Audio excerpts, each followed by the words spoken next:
You know, for so many people, that time of the month can be really tough. It often comes with all sorts of uncomfortable symptoms, from mood swings to really painful cramps.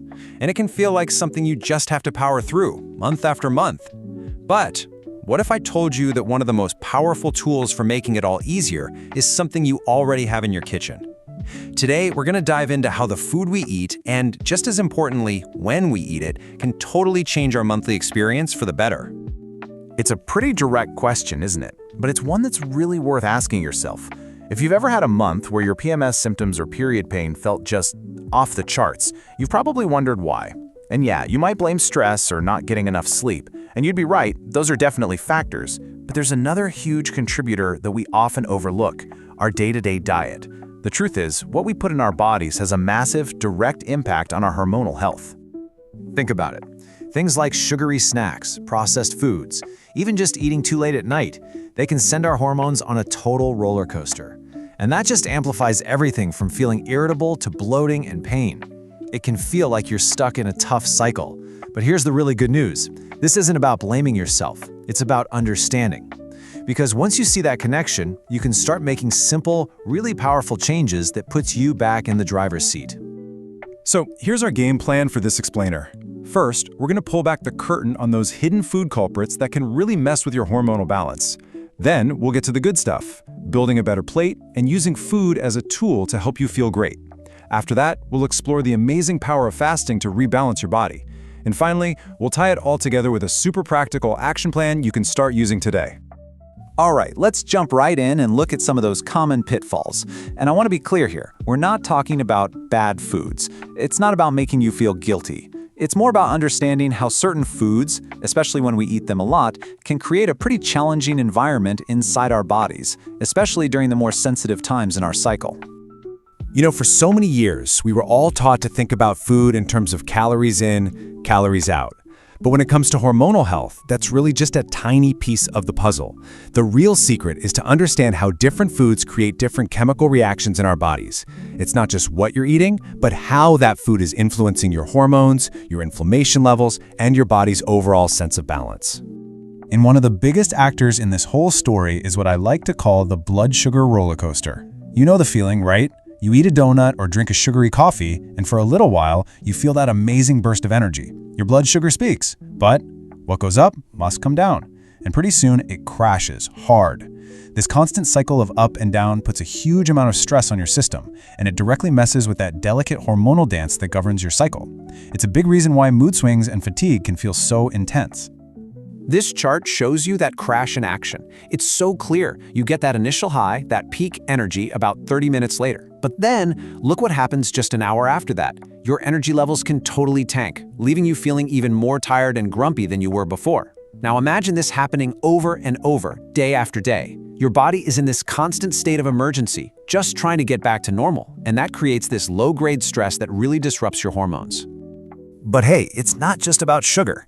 Processed and instant foods, they're often loaded with artificial additives and unhealthy fats that can trigger inflammation all over your body. And inflammation, that's a major driver of period pain. Eating late at night is another one. It basically robs your digestive system of its overnight break, and it can seriously mess with your sleep quality, which is absolutely critical for happy hormones. And finally, snacking all the time, even if it's unhealthy stuff, can keep that blood sugar roller coaster going all day long, never giving your body a chance to just chill out and reset.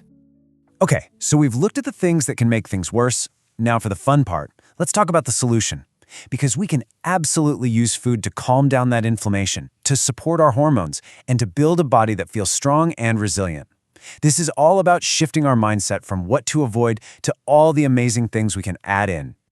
You can see the difference so clearly here. On one side, you've got the stuff that can fuel the fire of inflammation. But on the other side, you've got the foods that fight back. Fiber, from things like veggies and beans, is amazing. It basically acts like a cleanup crew in your gut, helping to clear out any excess hormones that can cause PMS symptoms. Then you have quality protein from things like fish and eggs. This is huge for your mood because it helps your brain make serotonin, that feel-good chemical. And finally, healthy fats. These are your absolute best friends when it comes to cooling down inflammation. I love this way of thinking about it. Omega-3s, which you find in fatty fish like salmon or in walnuts and flax seeds, are literally like your body's own natural pain relief. They work deep down at a cellular level to reduce the very things that cause painful cramps. So including these in your diet is like sending in your own personal, gentle fire department to calm everything down from the inside out. And we can't forget the simplest, most powerful tool of all, just plain water. Staying hydrated is so important. When you're dehydrated, your blood can get a little thicker, which can actually make cramps feel worse. It also leads to that awful bloating and water retention feeling. Just aiming for about 1.5 to 2 liters of water a day can make a world of difference in easing those physical discomforts. So, we've covered what to put on your plate, but now let's add another really powerful layer to this whole strategy: when we eat. And this brings us to fasting. Now, before you tune out, let me be super clear. We are not talking about starving yourself or some crazy weight loss diet. We are talking about intermittent fasting, using it as a tool to give your body a dedicated break to rest and repair itself every single day. What's so cool about this is how all of these benefits are connected. When you create that window of time where you're not eating, you finally step off that blood sugar roller coaster. That alone is a massive win for your hormonal system. But that digestive rest also helps lower inflammation body-wide and gives your gut the chance it needs to heal and clean house. It all works together to help your body find its happy, natural balance again. The key idea here is this. It's not about eating less food. It's about eating in a smarter time frame. It's all about putting your meals into a specific window of time each day. Let's say an 8-hour window, and then allowing your body to rest and repair for the other 16 hours. It's a pretty simple shift in your daily schedule that can have some really profound benefits, all without having to drastically change what you eat, just when you eat it. Alright, so knowing all this stuff is great, but it doesn't mean anything until you actually put it into practice. So in this last section, we're going to break it all down into simple, easy steps. The whole goal here is to make this feel totally doable, not like another stressful thing you have to add to your to-do list. Let's just walk through how simple this can be. The most common way to do it is called the 16-8 method. You just finish your dinner by, let's say, 7 or 8 p.m. After that, you just stick to water or maybe some herbal tea. Now here's the best part. A huge chunk of that fast happens while you're sleeping, so it's much easier than it sounds.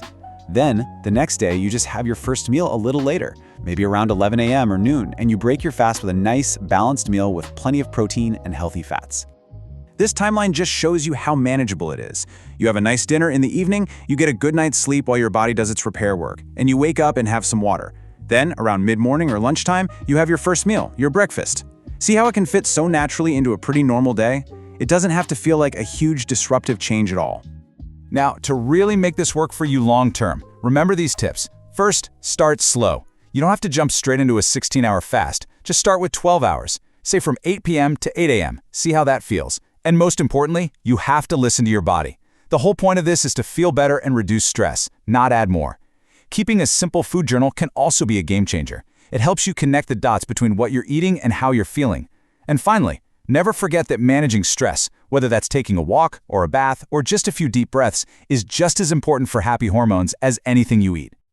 As we wrap up here, I really want to leave you with this thought. This whole journey, it's not about being perfect. It's not about getting it right 100% of the time. It's about getting curious, making small, smart choices, and just noticing how they make you feel. It's all about taking back a sense of control over your own body and your own well-being, one meal and one day at a time. So, I'll leave you with this one last question to think about. You don't have to overhaul your entire life overnight. What's one tiny, manageable change from everything we talked about today that you feel like you could try? Seriously, maybe it's just adding a handful of nuts to your lunch. Maybe it's finishing dinner just 1 hour earlier tonight. Or maybe it's just drinking 1 extra glass of water. Whatever it is, that one small step, that's the beginning of a powerful and positive new direction.